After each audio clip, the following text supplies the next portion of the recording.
तो कैसे हैं आप लोग? बहुत बढ़िया। उम्मीद करते हैं कि आप लोग बहुत अच्छे होंगे। तो ठीक है, समय को न गंवाते हुए सीधे आते हैं क्वेश्चन पे। देखिए क्वेश्चन आज का क्या कहता है। कहता है एक की कार्य क्षमता 20 से दुगनी है, यदि दोनों मिलकर किसी कार्य को 21 दिन में समाप्त करें तो ये अकेला इस कार्य को कितने दिनों में समाप्त करेगा। एक की कार्य क्षमता 20 से दुगनी है। देखिए ये हो गया ए, ये हो गया बी। ए का जो कार्य क्षमता होगा ना 20 से दुगनी होगा, तो ए का मान लेते हैं तो एक कार्य क्षमता 20 से दुगनी है, तो 20 से दुगनी हो गया, एक का दुगनी हुआ ना, ये क्या हुआ, ये हो गया क्षमता का रेशियो हुआ। समझे? अब अगला आगे पढ़े। कहता यदि दोनों मिलकर किसी कार्य को 21 दिनों में समाप्त करे, यदि ये दोनों मिलकर ए प्लस बी दोनों मिलकर किसी कार्य को 21 दिन में समाप्त करे, ठीक है, तो आगे पढ़े करे तो ए अकेला इस कार्य को कितने दिनों में पूरा करेगा। देखिए ए और बी की क्षमता हो गया कितना, ए और बी की क्षमता हो गया 3, जबकि दोनों मिलकर 21 दिन में किया है, तो दोनों मिलकर 21 दिन में काम किया है, जबकि ए दोनों का ए और बी की कार्य क्षमता हो गया 3, तो 21 × 3 कीजिएगा तो टोटल निकल जाएगा 63 डे। ठीक है, अब हमको जिससे कार्य करवाना होगा उससे भाग दे दीजिएगा, आंसर निकल जाएगा। तो क्वेश्चन में आप लोग देखिए कि किससे कार्य कराने के लिए बोल रहे हैं। क्वेश्चन में कहता है ये अकेला इस कार्य को कितने दिनों में समाप्त करेगा। ए के बारे में बोला है, इसमें ए से भाग दे दीजिए ना, 63 ए से भाग दे दीजिएगा, ये कितना है 2 भाग दीजिएगा 31 दूनी 62 31.5 इसका आंसर हो जाएगा। समझ रहे हैं? कहता नहीं है कि दुनिया का सबसे महंगा लिक्विड आंसू होता है, जिसमें 1% पानी और 99% फीलिंग होता है। आप लोग याद रखिएगा इस सब बात को। समझ रहे हैं ना? अब देखिए अगला क्वेश्चन क्या कहता है, बहुत अच्छा क्वेश्चन। देखिए तो अगला क्वेश्चन क्या कहता है सो देखिएगा। जब पिता की आयु 54 वर्ष है तब दो बहनों की आयु के बीच का अंतर 4 वर्ष है। ठीक है, पिता माँ से 2 वर्ष बड़े हैं, छोटी बहन की आयु माँ की आयु से आधी है, तो बड़ी बहन की आयु का पता लगे। क्वेश्चन में कुछ नहीं है, सिर्फ समझिए और बना देंगे। ठीक है, तो जब पिता की आयु 54 वर्ष है, पिता को यहाँ लिखते हैं फादर, 54 वर्ष है। ठीक है, बहुत आसान भाषा में समझिए। आगे कहता है तब दो बहनों की आयु के बीच का अंतर 4 वर्ष है। तब दो बहनों के बीच का आयु के बीच 4 वर्ष का अंतर है, इसको रहने दीजिए, आगे पढ़िए। पिता माँ से 2 वर्ष बड़ा है, माँ जो हुआ ना, पिता जो है ना माँ से 2 वर्ष बड़ा हुआ, 52 वर्ष का होगी माँ, तभी ना पिता माँ से 2 वर्ष के बड़ी है। ठीक है, उसके बाद आगे क्या करता है, छोटी बहन की आयु माँ की आयु से आधी है। छोटी बहन की आयु जो हुआ ना माँ की उम्र से आधी है, ठीक है, आधा कितने हो जाएगा 26 वर्ष हो गया। पता चल गया, छोटी बहन की आयु 6 वर्ष हुआ। अब क्वेश्चन में पहले क्या बोल रहा था, तो बड़ी बहन की आयु को पता लगाइए। तो पहले बोले थे ना, इसको छोड़ के आगे बढ़िए। तो पहले बोल रहा था कि दो बहनों के बीच के अंतर 4 वर्ष है। दो बहनों के होने के आयु का अंतर 4 वर्ष है। छोटी बहन का उम्र 26 वर्ष हो गया, तो बड़ी बहन का उम्र 26 वर्ष तो था, इसमें 4 वर्ष जोड़ देते हैं 30 वर्ष का हो जाएगा। तभी ना दो बहन के बीच का अंतर 4 वर्ष है। दो बहन के आयु के बीच का अंतर 4 वर्ष हुआ ना रे, छोटी बहन 26 वर्ष और बड़ी बहन 30 वर्ष, इन दोनों के बीच का अंतर 4 वर्ष हो गया, यही इसका आंसर हो गया। बड़ी बहन की आयु कितना हो जाएगा, यही 30 वर्ष हो गया। समझ रहे हैं ना मेरी बात को? इसको एक बार रोक के समझिएगा तो बन जाएगा आपसे। समझ रहे हैं ना? कुछ है नहीं। अब अगला क्वेश्चन को देखिए। जो लड़का अपनी गर्लफ्रेंड के लिए दिन रात रोते रहता है, उसे हम एक बात बता देना चाहते हैं कि आज नहीं तो कल उसे एहसास हो ही जाएगा कि बहुत नसीब से मिलते हैं फिक्र करने वाले। आप लोग टेंशन मत लीजिएगा, सिर्फ ध्यान से पढ़िए। समझ रहे हैं ना? जिंदगी हो या व्हाट्सअप, लोग हमेशा स्टेटस ही देखते हैं। तो आप कामयाब होइएगा तभी ये सब लाइन में गुजरिएगा। नहीं कामयाब होइएगा ना तो कचरे के भाव में आप सड़क के किनारे मिलिएगा। आप लोग इस सब ध्यान में रखिएगा।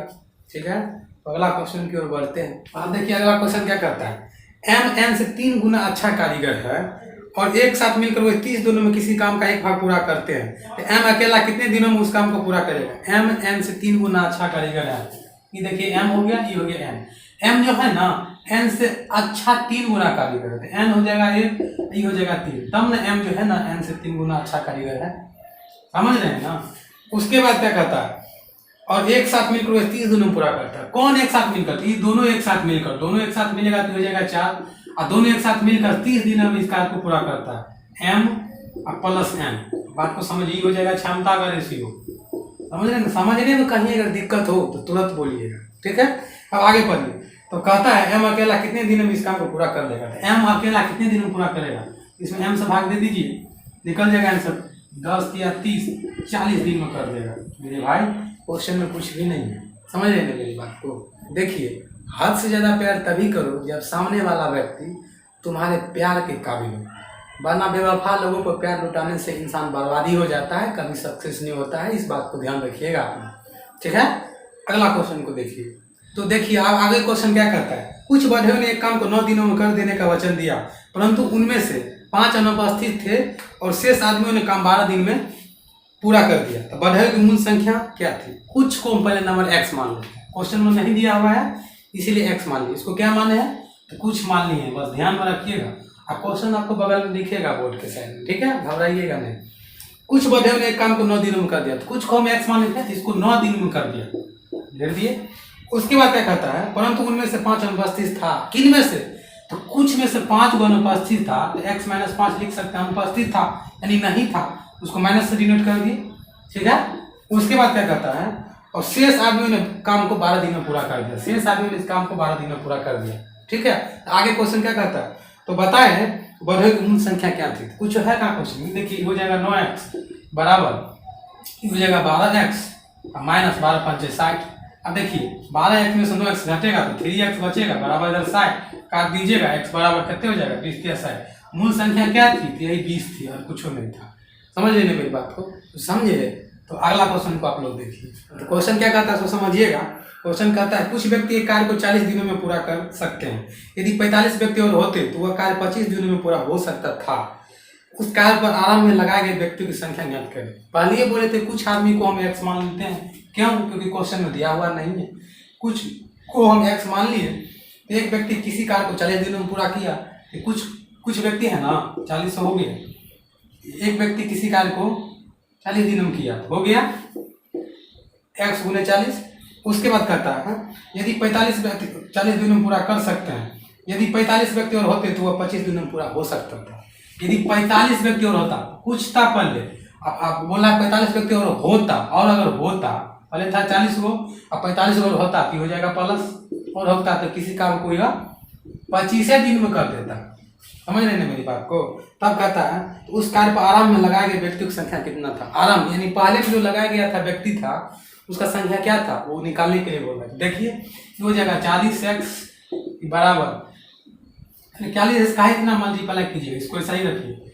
देखिए 5 × 8 = 40 और 25 × 25, ये हो जाएगा 8x, ये हो जाएगा 5x प्लस 45 × 5 लिख सकते हैं, ठीक है। 8x में से 5x घटेगा, 3x बच गया, ये हो जाएगा 45 × 5, 3 से काटिएगा 15 × 45 हो गया, x बराबर 15 × 5 = 75। इसका आंसर होगा कि नहीं। आराम में व्यक्तियों की संख्या क्या थी, यही 75 थी। समझ रहे हैं। देखिए नशा मोहब्बत का हो या शराब का हो, होश दोनों में खो जाता है। बस फर्क सिर्फ इतना है कि नशा सुला देती है और मोहब्बत रुला देती है, और कोई ज़्यादा फर्क नहीं है इसमें। समझ रहे हैं मेरी बात को। अब अगला क्वेश्चन को देखिए। अगला क्वेश्चन क्या कहता है, किसी कैंटीन को 7 दिन के लिए 56 किलो चावल की आवश्यकता है, उसे अप्रैल और मई माह के लिए कुल मिलाकर कितने किलो चावल की आवश्यकता है। किसी कैंटीन को 7 दिन के लिए 56 किलो चावल की आवश्यकता है। किसी कैंटीन को 7 दिन के लिए 56 दिनों की आवश्यकता है। 7 दिन के लिए 56 दिनों के लिए 7 दिन के लिए 56 किलो चावल की आवश्यकता है। एक दिन के लिए कितना चावल की आवश्यकता होगा, 56/7 लिख सकते हैं, एक दिन का निकल जाएगा। 7 × 56 8 किलो की आवश्यकता है एक दिन के लिए, ठीक है। अब हमको बोला अप्रैल प्लस मई, ठीक है, यही ना बोल रहा है। अप्रैल और मई माह के लिए कुल मिलाकर कितने चावल की आवश्यकता होगा। देखिए अप्रैल होता है 30 दिन का और मई होता है 31 दिन का, तो हो जाएगा कितने 61 दिन का। एक दिन का 8 किलो, तो 61 दिन का कितना हो जाएगा, 8 × 8 = 6 × 8 = 48, 488 केजी चावल की आवश्यकता होगी मेरी जान। ज़्यादा घबराने की जरूरत नहीं है। समझ रहे हैं मेरी बात को। अब अगला क्वेश्चन को देख लीजिए। आगे क्वेश्चन बहुत बढ़िया है, थोड़ा अच्छा से समझिएगा। क्वेश्चन करता है 20 आदमी एक काम को 18 दिनों में कर सकते हैं। उन्होंने 3 दिन मिलकर काम किया, उसके बाद 5 आदमी उनके साथ शामिल हो गए, तो काम कितने दिनों में पूरा हो जाएगा। 20 आदमी मिलकर किसी काम को 18 दिन में करता है। 20 आदमी मिलकर किसी काम को 18 दिन में किया, ठीक है। उसके बाद उन्होंने 3 दिन मिलकर काम किया, तो 3 दिन में, पहले तो 18 दिन में किया था, 3 दिन मिलकर काम किया, तो इसमें 3 घटा लेते हैं तो टोटल बच जाएगा 15 दिन। तो यानी 20 × 15 हो जाएगा, ठीक है। 3 दिन मिलकर काम किया था, 18 में से 3 घटा लिए तो 15 हो गया। आगे पढ़िए। अब कहता है उसके बाद 5 आदमी उनके साथ मिल गया।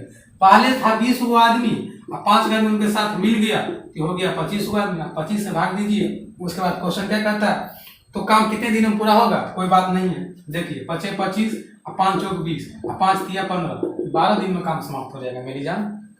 ठीक है, क्वेश्चन में कुछ नहीं था, कहता नहीं है। एक शायर ने शायरी कहा था कि कहीं अंधेरा तो कहीं शाम होगी, कि कहीं अंधेरा तो कहीं शाम होगी, मेरी हर खुशी आपके नाम होगी। अरे कभी मांग करके देख ऐ मेरे आशिक, होठों पे हंसी हथेली पे चांद होगी। ठीक है, तो आगे क्वेश्चन को देखिए। देखिए क्वेश्चन क्या कहता है, कार बी कार ए से दूनी गति से दौड़ रही है। यदि कार ए 1.5 घंटे में 90 किलोमीटर की दूरी तय करती है तो कार बी की गति कितना है। पहले हम ये जानते हैं 1.5 घंटा में 90 किलोमीटर दूरी तय करती है, तो 1 घंटा में कितना किलोमीटर की दूरी तय करती होगी, पहले ही जानेंगे। कार जो एक है ना 1.5 घंटा यानी 1/2 तो 2 1 2 1 3, 1.5 घंटा हुआ ना जी। 1 घंटा में 60 मिनट, आधा घंटा में 30 मिनट, तो हो जाएगा 30 60 30 90 मिनट हो गया। 1.5 घंटा में 90 मिनट लिख सकते हैं। ठीक है, उसके बाद कहता है 1.5 घंटा में 90 किलोमीटर की दूरी तय करता है, यानी 90 किलोमीटर की दूरी कितना देर में तय करता है, 1.5 घंटा में। इसको हम देखिए 2 1 2 1 3/2 लिख सकते हैं, 3/2 लिख लीजिए। अब देखिए इसको 30 3 90 3 दूनी 60 किलोमीटर हो गया 1 घंटा। अब आपको क्वेश्चन में क्या बोला था, तो कहता है क्वेश्चन कार बी कार ए से दूनी गति से तय कर रही है। कार जो बी था ना ए से दूनी गति से तय कर देते, 1 घंटा में 60 किलोमीटर चलता है, ऐसे दूनी गति से बी चल रहा है, तो बी चल रहा है तो 60 × 2 लिख दीजिए, गुना कर दीजिए, 60 × 120 किलोमीटर इसका स्पीड हो जाएगा। और कहाँ क्वेश्चन लिखा।